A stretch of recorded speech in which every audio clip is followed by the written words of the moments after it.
Megastar Chiranjeevi, Anil Ravipudi కాంబోలో వస్తున్న చిత్రం కోసం ఫ్యాన్స్ ఎంతగానో ఎదురు చూస్తున్నారు. అనిల్ చేసిన సంక్రాంతికి వస్తున్న సినిమా బ్లాక్ బస్టర్ హిట్ గా నిలిచింది. ఈ చిత్ర విజయంతో విక్టరీ వెంకటేష్తో హ్యాట్రిక్ విజయాలు నమోదు చేశాడు అనిల్ రావిపూడి. ఇప్పుడు చిరుతో కూడా ఆ రేంజ్ హిట్ ఇస్తాడని భావిస్తున్నారు. పూజా కార్యక్రమాలతో మొదలైన చిరు అనిల్ సినిమా రెగ్యులర్ షూట్ కు డేట్ లాక్ చేశారు.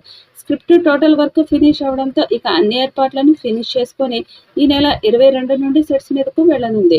ఈ సినిమాతో వింటేజ్ చిరు మరోసారి ప్రేక్షకులను అలరిస్తాడని మెగా ఫ్యాన్స్ భావిస్తున్నారు. చిరు సరసన హీరోయిన్ గా పలువురు పేర్లు వినిపించగా ఫైనల్ గా కోలీవుడ్ లేడీ సూపర్ స్టార్ నయనతారను ఫిక్స్ చేసినట్టు సమాచారం. అందుకోసం భారీ మొత్తంలోనే చార్జ్ చేసిందట నయనతార. బీమ్స్ సంగీతం అందిస్తున్న ఈ సినిమాను అత్యంత భారీ బడ్జెట్ తో షైన్ స్క్రీన్ బ్యానర్ పై సాహు గారపాటి నిర్మిస్తున్నారు. చిరు అనిల్ సినిమాను 2026 సంక్రాంతి కానుకగా రిలీజ్ చేసేలా ప్లాన్ చేస్తున్నారు. ఈ సినిమాలో చిరంజీవి తన అసలు పేరైన శంకర్ వరప్రసాద్ పాత్రలో నటిస్తున్నారని సమాచారం. ఈ cinema comedy, action, family entertainer genre లో రూపొందుతుంది. ఈ సినిమాలో హీరోయిన్ గా నయనతారను తీసుకోవడానికి అనిల్ సంప్రదింపులు జరిపాడు. కానీ నయనతార ఈ సినిమా కోసం 18 కోట్ల పారితోషికం డిమాండ్ చేసింది. అయితే ఆమె చాలా ఎక్కువ పారితోషికం చెప్పడంతో చిత్ర బృందం అదితిరావు హైదరి వంటి ఇతర నటీమణులతో కూడా చర్చలు జరిపారు. కానీ అవి ఫలించలేదు. ఈ క్రమంలో అటు తిరిగి ఇటు తిరిగి చివరికి నయనతారనే అనిల్ రావిపూడి హీరోయిన్ గా ఫైనల్ చేశాడని సమాచారం.